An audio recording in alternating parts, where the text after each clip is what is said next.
Greetings, one and all, once again back to Exploring Arda, a Tolkien-centered podcast where I am your host Jackson, and I go through a bunch of Tolkien's works other than Lord of the Rings and The Hobbit.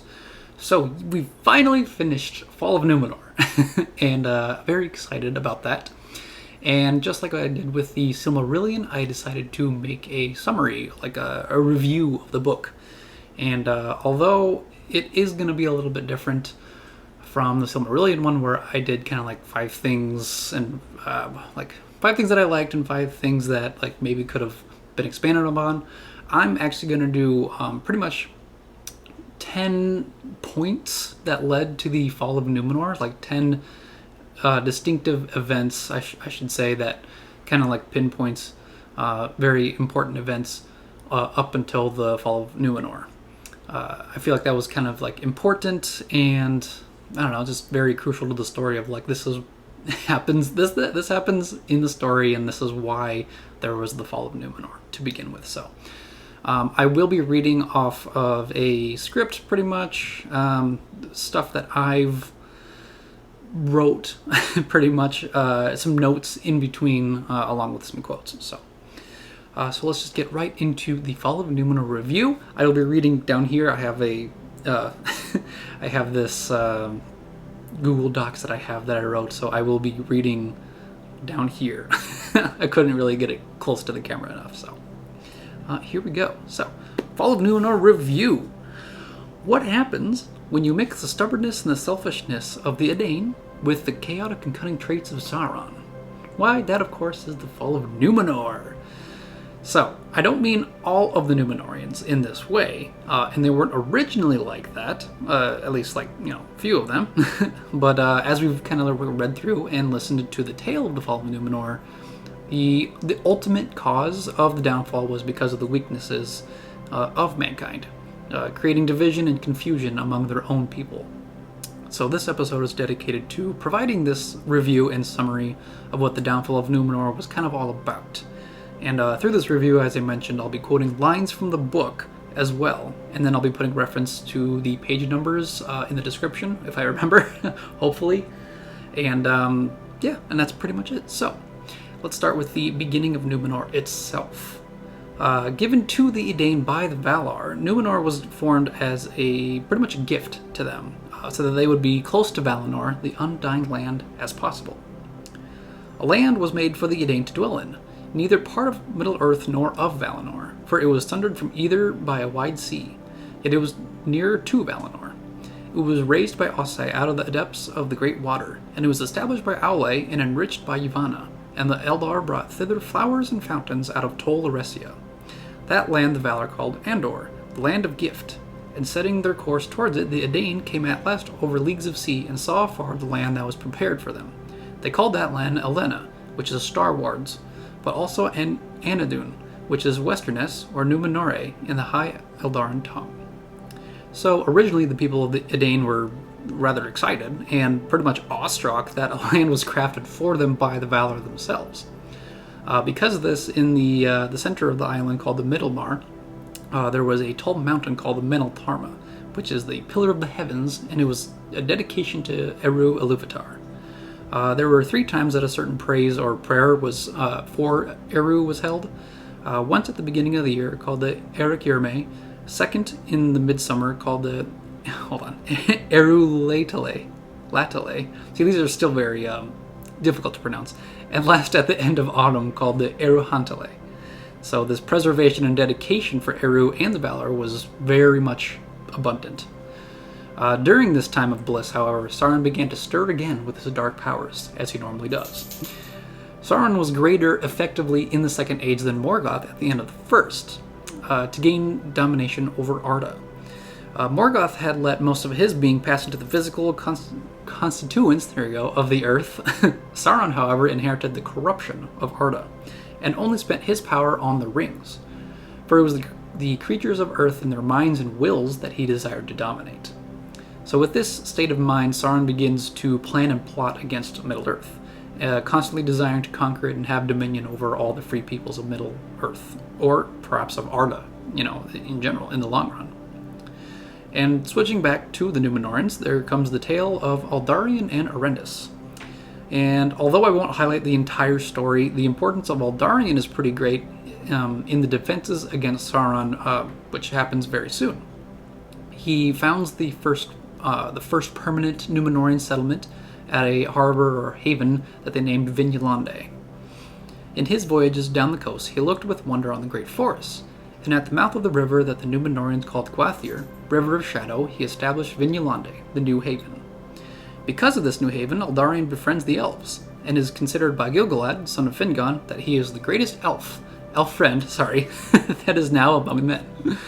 The alliance between the Númenorians and the elves grows strong in this time. Gil-galad then writes to Eldarion's father, the king at this time, and he is Tar-Meneldur, that Sauron is rising in might. A new shadow arises in the east. It is no tyranny of evil men, as your son believes, but a servant of Morgoth is stirring, and evil things wake again. Not far off is the day I judge when it will become too great for the Eldar unaided to withstand. Gil-galad pleads for Tar-Meneldur to send help for defense against this new shadow.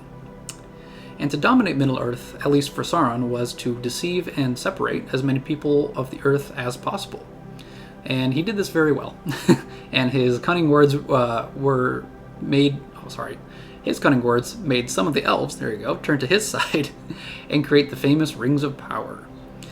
But elsewhere, the elves of Eregion received Sauron gladly, and few among them hearkened to the messengers from Lindon bidding them beware. For Sauron took to himself the name of Anatar, the Lord of Gifts, and they had at first much profit from his friendship. Moreover, they, the Noldor, were not at peace in their hearts, since they had refused the return into the west, and they desired both to stay in Middle-earth, which indeed they loved, and yet to enjoy the bliss of those that had departed. Therefore they hearkened to Sauron, and they learned of him many things, for his knowledge was great. In those days the smiths of Ost-in-Edil surpassed all that they had contrived before, and they took thought, and they made rings of power. But Sauron guided their labors, and he was aware of all that they did, for his desire was to set a bond upon the elves, and to bring them under his vigilance. Though Sauron had not yet attacked fully against Middle-earth or Eriador to begin with, his careful planning would soon have a terrible effect in the long run. He continues to be a deceiver against the elves, as they posed the greater threat against him. In Eregion, Sauron posed as an emissary of the Valar, sent by them to Middle-earth, thus anticipating the Istari. He perceived at once that Galadriel would be his chief adversary and obstacle. So great became his hold on Gwaith-e-Myrdain, pretty much like the group that forges the rings, that at length he persuaded them to revolt against Galadriel and Celeborn and to seize power in Eregion. During this process of the Rings of Power, as is commonly known, Sauron creates the One Ring to dominate and control over all the other rings. Now the elves made many rings, but secretly Sauron made one ring to rule all the others, and their power was bound up with it, to be subject wholly to it, and to last only so long as it too should last. And much of the strength and will of Sauron passed into that one ring, for the power of the elven rings was very great, and that which should govern them must be a thing of surpassing potency. And Sauron forged it in the Mountain of Fire in the Land of Shadow. As Sauron creates this one ring, he does attempt to use it to ensnare the elves, but they, being, a very wise and powerful people, recognize this and no longer use the elven rings, seeing that Sauron would have dominion over them by sheer willpower. This was also when Celebrimbor, the main elf that was pretty much key to the crafting of the three elven rings, saw Sauron's true intention and took counsel with Galadriel, who originally took the white ring Nenya, while Celebrimbor he gave the Ring of Air and the Ring of Fire to Gil-galad in Lindon at the present time. After his attempts with the Rings of Power, Sauron attacks Eriador, and succeeds to gain control of most of it. Now, for long years, the Númenorians had brought in their ships to the Grey Havens, and there they were welcome. As soon as Gil-galad began to fear that Sauron would come with open war into Eriador, he sent messages to Númenor. By that time, in the year 1700, Sauron had mastered all Eriador, save only besieged Imladris, and had reached the line of the River Lune. Gil-galad and the Númenorians were holding the Lune in desperate defense of the Grey Havens, when in the very nick of time the great armament of Tar-Minastir came in, and Sauron's host was heavily defeated and driven back. In the Battle of the Gwathlo, or with Vinulande, Sauron was routed utterly, and he himself only narrowly escaped. So with this defeat, Sauron is humiliated and vows vengeance upon the Númenóreans. Also during this time, the First White Council was held, and it was there determined that an elvish stronghold in the east of Eredor should be maintained at Imladris rather than in Eregion. At that time also, Gil-galad gave Vilya the blue ring to Elrond, but the red ring he kept until he gave it to Círdan when he set out from Lindon in the days of the Last Alliance. So as this war continues to rage on in Middle-earth, back in Númenor, the division between their own people spreads and the separation of the elves and them are widened. On the one hand was the greater party, and they were called the King's Men, and they were proud and were estranged from the Eldar and the Valar. And on the other hand was the lesser party, and they were called the Elendili, the Elf Friends. Nonetheless, even they, who named themselves the Faithful, did not wholly escape from the affliction of their own people, and they were troubled by the thought of death. Thus, the bliss of westernness became diminished. So here we see the desire of pretty much of the king and his close people kind of seeping into the people's thoughts and actions. They begin to seek, like wealth and power rather than the bliss and friendship. Because of this, their dedication towards the Valar and Iluvatar becomes very much diminished. And while the Númenóreans have their own troubles within themselves, Sauron gives out the remaining rings of power to ensnare others to his will. Sauron gathered into his hands all the remaining rings of power, and he dealt them out to the other peoples of Middle-earth, hoping thus to bring under his sway all those that desired secret power beyond the measure of their kind. 7 rings he gave to the dwarves, but to men he gave 9, for men proved in this matter, as in others, the readiest to his will. The dwarves used their rings only for the getting of wealth, but wrath and an overmastering greed of gold were kindled in their hearts, of which evil enough after came to the profit of Sauron. And of the 7 rings some were consumed in fire, and some Sauron recovered. Men proved easier to ensnare. Those who used the 9 rings became mighty in their day, kings, sorcerers, and warriors of old. They had, as it seemed, unending life, yet life became unendurable to them. Too often they beheld only the phantoms and delusions of Sauron. They fell under the thraldom of the ring that they bore, and under the dominion of the one which was Sauron's. The Nazgul they were, the ring race, the enemy's most terrible servants. Darkness went with them, there you go, and they cried with the voices of death. So we see that not only is Númenor divided, but the races of elves, men, and dwarves are all scattered and divided in Middle-earth as well, pretty much plunging both places into their own civil wars, so to speak. And because of that, the days begin to darken in Númenor, while Ar-Adunacor takes the scepter. During his rule, he actually ends up forsaking the Elven tongue and continues to persecute the faithful. He punishes those who use the Elven tongue as well. Because of this harsh separation, the Eldar no longer come to Númenor, realizing their friendship with them is gone. Later on, as Ar-Pharazôn takes the scepter and is king, he repeats the same actions. The mightiest and proudest was Ar-Pharazôn the Golden. The Elendili alone were not subservient to Ar-Pharazôn, or dared to speak against his wishes. Therefore Ar-Pharazôn persecuted the faithful, stripping them of any wealth that they had. Númenor now becomes a place of strife, secrets, and violence. The pride of the king follows through his followers, and likewise the selfishness of pretty much being a Númenorian, blessed with long life, but still having the realization of their mortality. Knowing the weakness of Númenor, Sauron decides to make his next move against them. He targets the havens and defenses of the Númenorians, specifically on Middle-earth. Ar-Pharazôn thinks that these moves are a challenge against him from Sauron for the mastery of Middle-earth. Great was the anger of Ar-Pharazôn at these tidings, and as he pondered long in secret, his heart was filled with the desire of power unbounded and the sole dominion of his will, and he determined without counsel of the Valar, or the aid of any wisdom but his own, that the title of King of Men he would himself claim, and would compel Sauron to become his vassal and his servant. Then he sent forth heralds and commanded Sauron to come before him and swear to him fealty, and Sauron came. Even from his mighty tower of Barad-dûr he came and made no offer to battle. Sauron sees this overconfidence of Ar-Pharazôn and his prideful heart boasting with the actions of taking Sauron as prisoner to Númenor. But of course this is probably what Sauron was planning once he learned of Ar-Pharazôn and his opposition against the Valar. Once in Númenor, Ar-Pharazôn questions Sauron's own personal beliefs. Ar-Pharazôn said, "Who is the Lord of Darkness?" Then behind locked doors Sauron spoke to the king, and he lied, saying, "It is he whose name is now not spoken, for the Valar have deceived you concerning him, putting forth the name of Eru, a phantom devised in the folly of their hearts. But he that is their master shall yet prevail, and he will deliver you from this phantom, and his name is Melkor, Lord of all, giver of freedom, and he shall make you stronger than they." Years after this, Ar-Pharazôn is nearing his death, and when he returns to Sauron again, his heart is pretty much already turned to Melkor and his dark cult on Númenor. Then Ar-Pharazôn, being besotted and walking under the shadow of death, for his span was drawing toward its end, hearkened to Sauron, and he began to ponder in his heart how he might make war upon the Valar. Finally, this leads us to the last part of the Fall of Númenor, where Sauron pretty much takes the mastery of Númenor, while Ar-Pharazôn takes his fleet to storm Valinor. Sauron is considered a god at this point, from the views of a lot of the Númenóreans, and therefore his dominion over them has proved successful.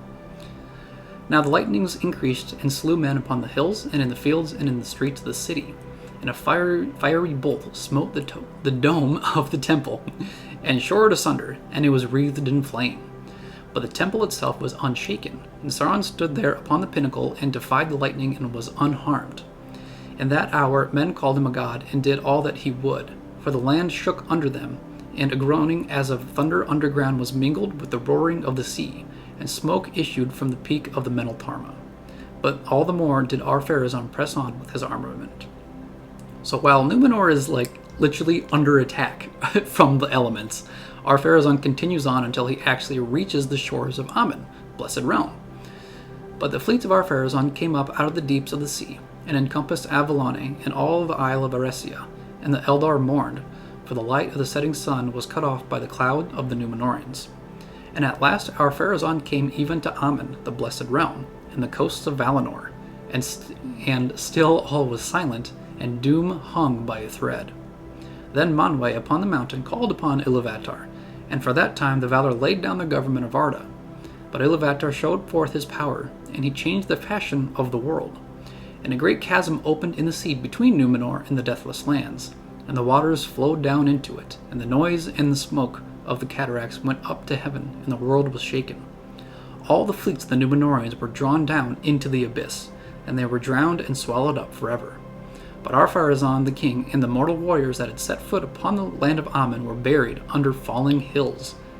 And Andor, the land of gift, Númenor of the kings, Elena of the Star of Erendil, was utterly destroyed. Its foundations were overturned, and it fell and went down into darkness, and is no more. For Iluvatar had cast back the great seas west of Middle-earth, and the empty lands east of it, and new lands and new seas were made. And the world was diminished, for Valinor and Eressia were taken from it into the realm of hidden things. In an hour unlooked for by men this doom befell. Fire burst from the Meneltarma, and there came a mighty wind and a tumult of the earth, and the sky reeled and hills slid, and Númenor went down into the sea.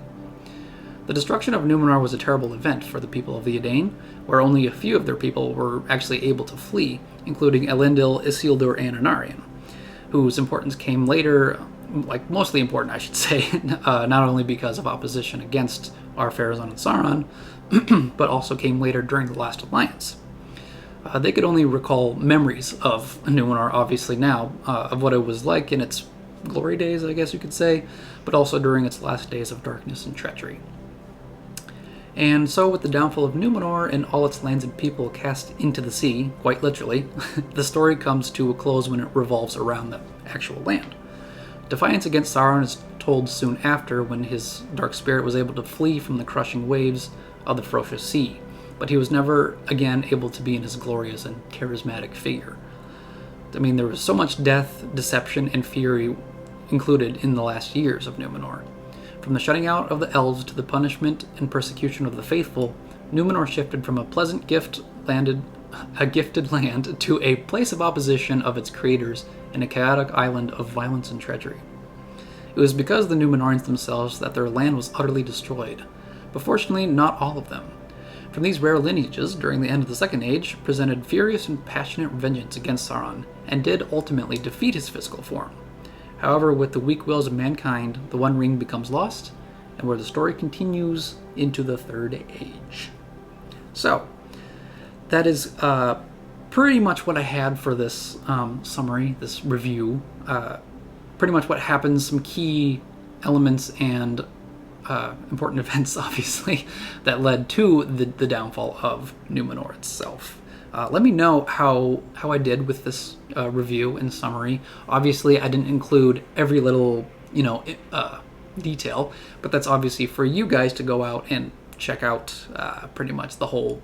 I think I made a playlist for the Fall of Númenor. You can literally just go parts 1 through 10, and I figured having 10 separate parts of the review was kind of fitting 10 and 10, so kind of like reviewing all those important aspects of Númenor. So let me know down in the comments how well you enjoyed the Fall of Númenor, because I greatly enjoyed it, very much so. I love going back into the histories of Middle-earth, kind of expanding on those popular tales of the Silmarillion. There's obviously so many tales that you can expand upon and go really in depth with, and Númenor is definitely one that I loved kind of covering and expanding on as well. And it does pretty much lead into the Third Age, and like I said before, I think it was on part 10, that when it does come to the point where we're going to read through The Hobbit and Lord of the Rings, I'll at first read through the bit of the Fall of Númenor where it actually tells about, the White Council with, Gandalf and Saruman and Galadriel and all that stuff, and the whole thing of, where is the One Ring and things like that. Probably read, read about, the hunt for the ring, kind of like the hunt for Gollum, pretty much, with the whole thing that's now news, apparently, that they're making a movie about. But, a lot of good things happening, and, I think just overall, let me know your own thoughts about the Fall of Númenor. What do you think was the original cause of the Fall of Númenor? For me, I think it's just because of the stubborn and selfishness of the Númenóreans, where they have this land, they have Númenor, and that was gifted to them, and over time, all those traditions and dedications to the Valar who crafted Númenor, that just diminishes. And of course, likewise with the elves, who are obviously, I wouldn't say all of them, but in general, just like the Eldar are there to remind them, hey, remember to do this dedication to the Valar, because it was them who gave you this land. And they're just nah. Eventually, they're just nah, we're gonna be our own people, so you can go away and we'll do our own thing. And then that's when the darkness of Númenor starts to just cause everything just to be a downhill slope from there. So, but of course, Sauron being Sauron, and him being a deceiver and a very charismatic liar, very much, is a very key element to the downfall of Númenor. So don't think that I forgot about that. So, so I think with everything kind of out of the way with that, be sure to also check out my other stuff, my other segments on the channel, including Grim Captivation, which is my paranormal podcast, which I promise will be expanding pretty soon. I do have a few episodes written out and researched, so I'm excited to expand on that. I pretty much just wait on my wife, because she pretty much is part of the show, and so I kind of wait for her to have, enough time to record a bunch of episodes at once. So, and then also be sure to check out my Traversing Through Terra nature hikes. You can and you can't. It's up to you. They're just my nature hikes that I just like to document for my own personal reasons, I guess. Just kind of going back on the memories of I went down this trail and I went down this trail, found this, found that. Just some fun stuff. And then check out my other playlists that I have on my channel that include the Silmarillion, Fall of Númenor, the Tolkien Tales, which is the shorter stories of Tolkien, and then obviously the Grim Captivation and Traversing Through Terra. So I kind of made some playlists for you guys to check out if you guys don't want to scroll through my entire channel just to go in order with the stories. But so I think with all that being said, just stay tuned for another episode, and may the light of Elbereth be with you all. Farewell!